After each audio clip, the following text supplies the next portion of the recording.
Hi everyone, amines पढ़ रहे थे हम लोग। उसमें एनसीईआरटी एक्सरसाइज प्रॉब्लम कर रहे थे।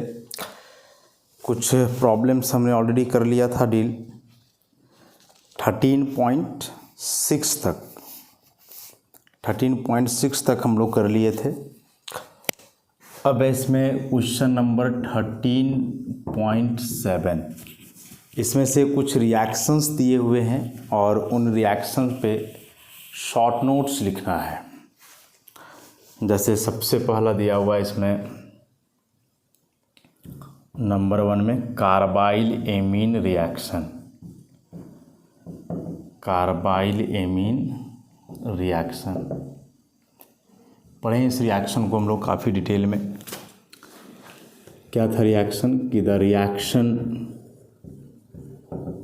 ऑफ एन एलिफेटिक और aromatic primary amine. The reaction of an aliphatic और aromatic primary amine with chloroform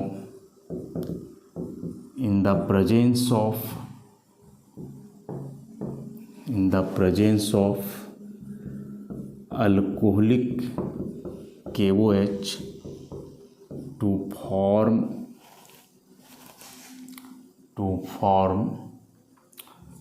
corresponding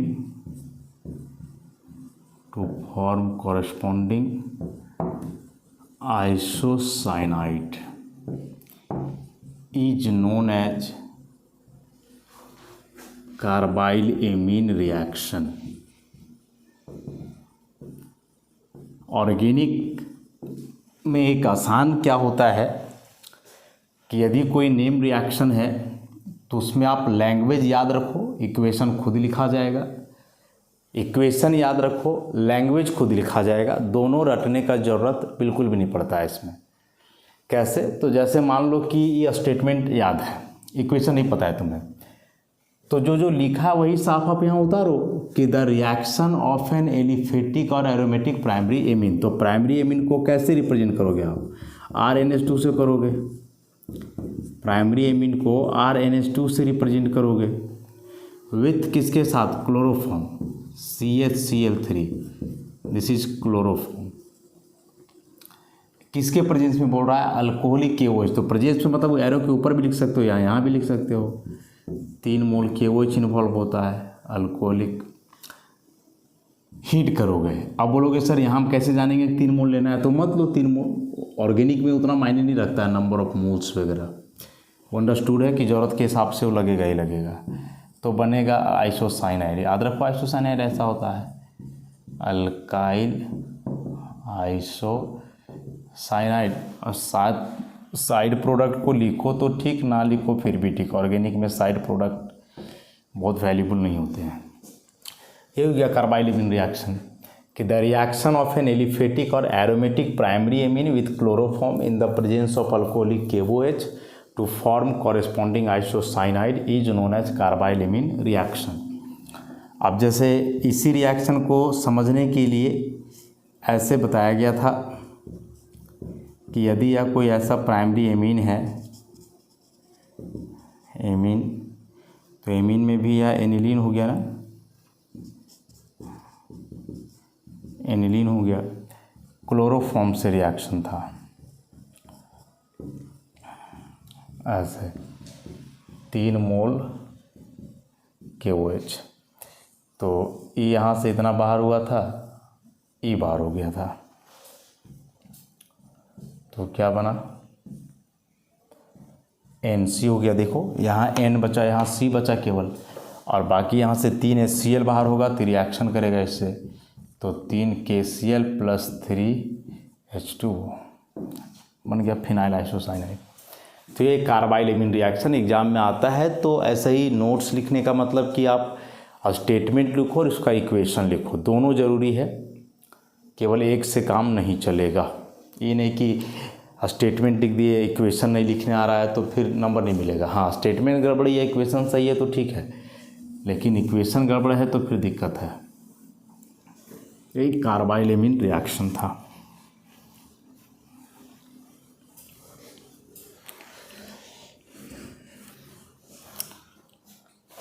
next इसमें है डायएजोटाइजेशन। डायएजोटाइजेशन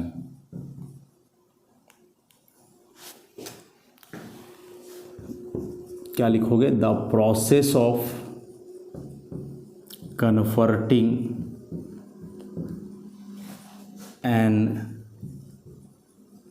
aromatic primary amine into its diazonium salt using NaNO2 plus HCl at a temperature less than 5 degree Celsius. तो the process of converting an aromatic primary, अच्छा amine तो यहाँ नहीं लिखे, aromatic primary amine into its diazonium salt using NaNO2 plus HCl at a temperature less than 5 degree Celsius is known as diazotization. एक aromatic primary amine है, aliphatic भी हो सकता है, लेकिन एलिफेटिक एमीन डाइजोनियम सॉल्ट उतने स्टेबल होते नहीं हैं, इसलिए उसको हम लोग कंसिडर नहीं किए हैं। तो कोई एरोमेटिक प्राइमरी एमीन है, यदि उसको उसके डाइजोनियम सॉल्ट में आप बदल रहे हो NaNO2 और HCl का इस्तेमाल करके टेम्परेचर 5 डिग्री सेल्सियस से कम, तो यही प्रोसेस कहलाता है क्या? डायएजोटाइजेशन। तो इस पूरे रिएक्शन को आप लिखोगे तो ऐसे लिखना होगा कि यह NaNO2 जो है सोडियम नाइट्राइट HCl से कंबाइन करता है तो बनता है HNO2 प्लस NaCl। अब यहाँ जो एरोमेटिक प्राइमरी एमीन होगा, जैसे कि एनिलीन आप ले रहे हो, तो यह एनिलीन खुद हाइड्रोक्लोरिक एसिड में पहले से घुला हुआ रहता है। तो जब ये खुद हाइड्रोक्लोरिक एसिड के संपर्क में रहेगा तो एसिड बेस रिएक्शन हो जाएगा इसके साथ, ऐसा NH3 plus Cl minus anilinium chloride. और इस एनिलीनियम क्लोराइड को अब आप ट्रीट करवा दो। देखो यहाँ प्लस, यहीं बगल में रख दो Cl माइनस, और इसका रिएक्शन नाइट्रस एसिड से है। ऐसा स्ट्रक्चर है नाइट्रस एसिड का, HNO2 nitrous acid. Whole process के दरमियान temperature should be less than 5 degree Celsius. देखो E हो जाएगा बाहर, तो क्या बनेगा? N triple bond N plus, बगल में रहेगा Cl माइनस, और बाहर हो जाएगा 2H2O, and this is benzene diazonium chloride. और इसी को हम लोग डायएजोटाइजेशन बोलते हैं कि एक एरोमेटिक एमीन है, प्राइमरी एमीन है, याद रखोगे प्राइमरी एमीन के लिए है, वह NaNO2 और HCl से कंबाइन करेगा। तो बेसिकली NaNO2 और HCl आपस में मिलकर के नाइट्रस एसिड बनाते हैं। तो ज़रूरत इसमें नाइट्रस एसिड का बेसिकली होता है, और उस नाइट्रस एसिड से फिर रिएक्शन होगा एनिलीनियम क्लोराइड का, तब जाकर के फॉर्मेशन हो जाएगा किसका? Benzene diazonium salt. और यही जो कंप्लीट प्रोसेस हुआ एमीन को डाइजोनियम सॉल्ट में बदलने का, दिस इज कॉल्ड डायएजोटाइजेशन। एकदम सिंपल सा लैंग्वेज है कि the process of converting an aromatic primary amine into its diazonium salt using NaNO2 plus HCl at a temperature less than 5 degree Celsius is known as diazotization. Temperature उससे ज़्यादा रहेगा तो पढ़े हम लोग डाइजोनियम सॉल्ट डिकम्पोज कर जाते हैं। एरोमेटिक तो चलो थोड़ा बहुत सह लेगा, लेकिन एलिफेटिक नहीं।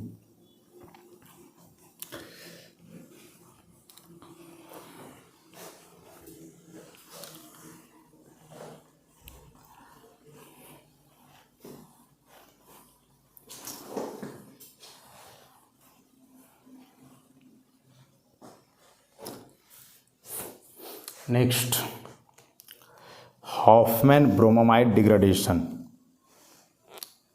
थर्ड नंबर में है Hofmann bromamide degradation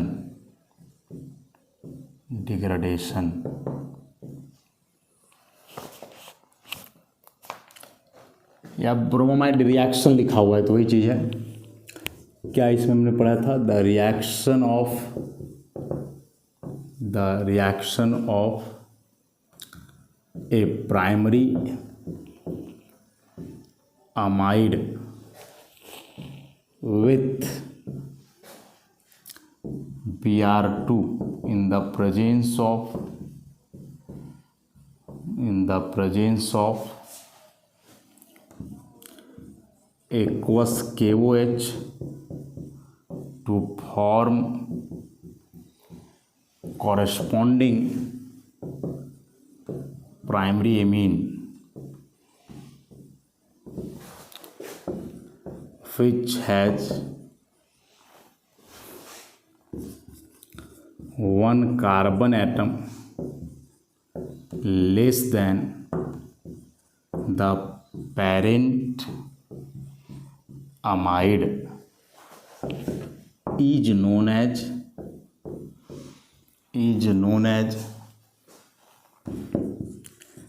Hoffman bromamide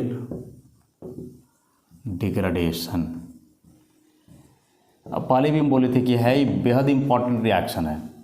एक प्राइमरी एमीड का रिएक्शन ब्रोमीन से केओएच के प्रेजेंस में तो एमीन ही बनता है, लेकिन उस एमीन में कार्बन का संख्या एक कम हो जाता है। किसके तुलना में?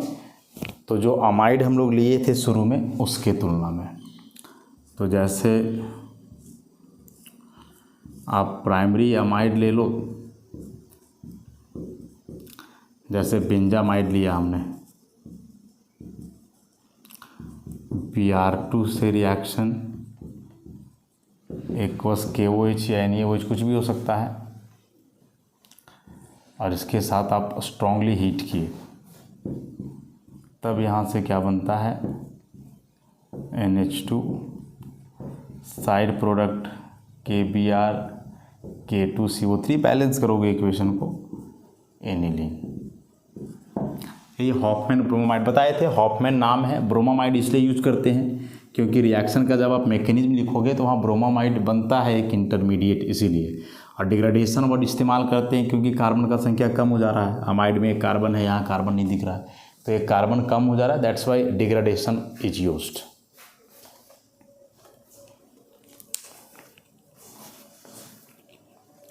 ये हो गया हॉफमैन ब्रोमामाइड डिग्रेडेशन। नेक्स्ट है कपलिंग रिएक्शन। तो कपलिंग रिएक्शन डाइजोनियम सॉल्ट के लिए है, और diazonium salt coupling reaction show करते हैं वैसे एरोमेटिक कंपाउंड से जो या जिनमें एक्टिव ग्रुप हो NH2OH इस टाइप का। तो नेक्स्ट है कपलिंग रिएक्शन। क्या लिखोगे? The reaction of benzene diazonium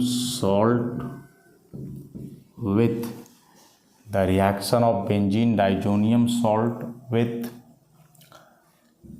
an aromatic compound such as phenol, aniline, etc. at a suitable pH to give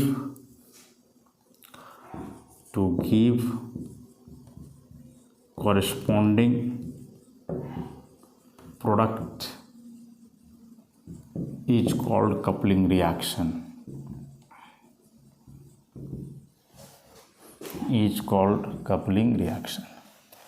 benzene diazonium salt का रिएक्शन है। तो benzene diazonium salt N2 + Cl- BDC benzene diazonium chloride, इसका reaction मान लो phenol से करवाते हो, phenol से। Phenol acidic nature का है तो यहाँ मीडियम बेसिक होता है ना, pH 9 से 10 के आसपास HCl बाहर हो जाएगा। अब दो दो एरोमेटिक रिंग एक दूसरे से जुड़ रहे हैं, that's why we use the word couple. Couple का मतलब ये होता है दो लोग आपस में जुड़ जाएंगे, ऐसा। पारा हाइड्रोक्सी एजोपेंजीन एक कलर डाई है। उसी प्रकार से इसी बेंजीन डाइजोनियम सॉल्ट का रिएक्शन किससे था? एनिलीन से, ऐसा, एनिलीन से। अब चूंकि एनिलीन बेसिक नेचर का है, that's why use the medium base acidic 4 से 5 के आसपास। अगेन यहाँ से HCl बाहर होगा, N double bond N NH2। This is पारा अमीनो एजोपेंजीन।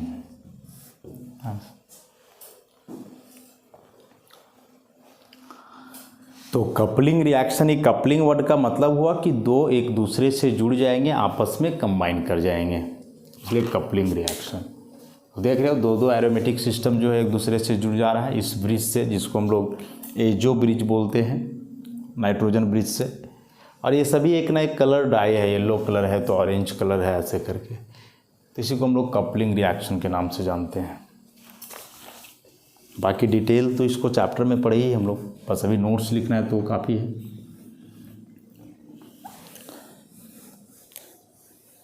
नेक्स्ट है इसमें कपलिंग रिएक्शन के बाद अमोनोलाइसिस।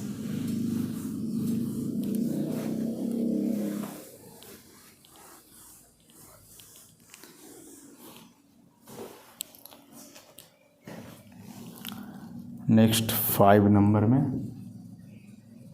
Ammonolysis, double M।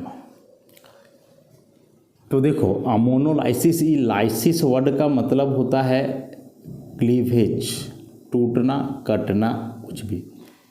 कैसे टूटेगा? तो रिएक्शन होगा अमोनिया से या इसके डेरिवेटिव से। जैसे हाइड्रोलाइसिस हम लोग पढ़ते हैं, इलेक्ट्रोलाइसिस हम लोग पढ़ते हैं, हाइड्रोजिनोलाइसिस पढ़ते हैं। तो लाइसिस वर्ड का मतलब हुआ क्लीवेज, बॉन्ड का टूटना या कटना। किसके साथ रिएक्शन करके टूटेगा उसी के हिसाब से नाम है। अमोनोलाइसिस मैंने अमोनिया से रिएक्शन होकर बॉन्ड टूटेगा, हाइड्रोलाइसिस मैंने वाटर से रिएक्शन होकर के बॉन्ड टूटेगा, हाइड्रोजिनोलाइसिस मैंने हाइड्रोजन से रिएक्शन होकर के बॉन्ड टूटेगा। तो जिसके साथ भी रिएक्शन होकर के बॉन्ड ब्रेक करे, प्रोसेस का नाम ही वैसा हो जाता है। तो अमोनोलाइसिस है मतलब अमोनिया या फिर अमोनिया का जो डेरिवेटिव है उसके साथ रिएक्शन होकर के बॉन्ड टूटेगा। तो इसको हम लोग ऐसे लिखें, द रिएक्शन ऑफ अमोनिया और इट्स डेरिवेटिव्स। तो अमोनिया का डेरिवेटिव क्या हो जाएगा? एमीन हो जाएगा, with excess of alkyl halide to form corresponding product is known as ammonolysis.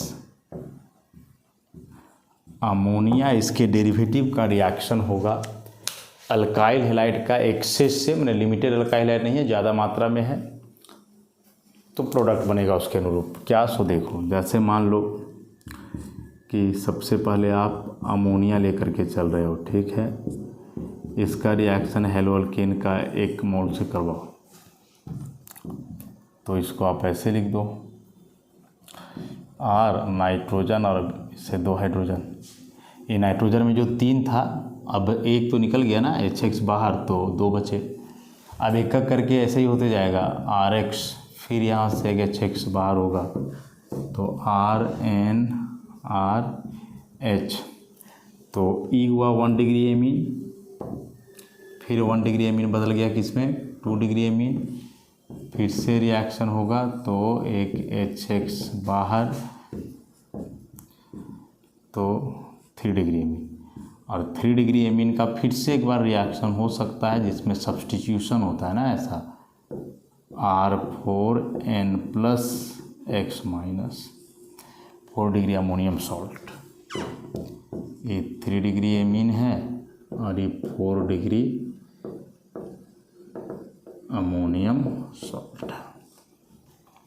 अच्छा, तो इसी प्रोसेस को हम लोग बोलते हैं अमोनोलाइसिस। देख रहे हो अमोनिया के साथ रिएक्शन करके बॉन्ड टूट रहा है ना, RX के बीच का बॉन्ड टूट रहा है, देखो यहाँ, या फिर एमीन के साथ हो रहा है फिर भी। तो अमोनिया या फिर अमोनिया का जो डेरिवेटिव है एमीन, उसके साथ रिएक्शन हो करके बॉन्ड ब्रेक करे, बॉन्ड टूटे, तो इसी प्रोसेस को जो है हम लोग अमोनोलाइसिस के नाम से जानते हैं। नेक्स्ट है एसिटाइलेशन। नेक्स्ट क्या है एसिटाइलेशन, देखते हैं क्या है एसिटाइलेशन।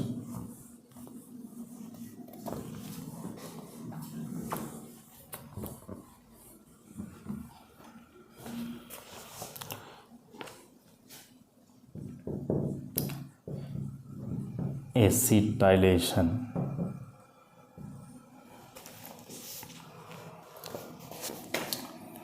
तो द रिएक्शन ऑफ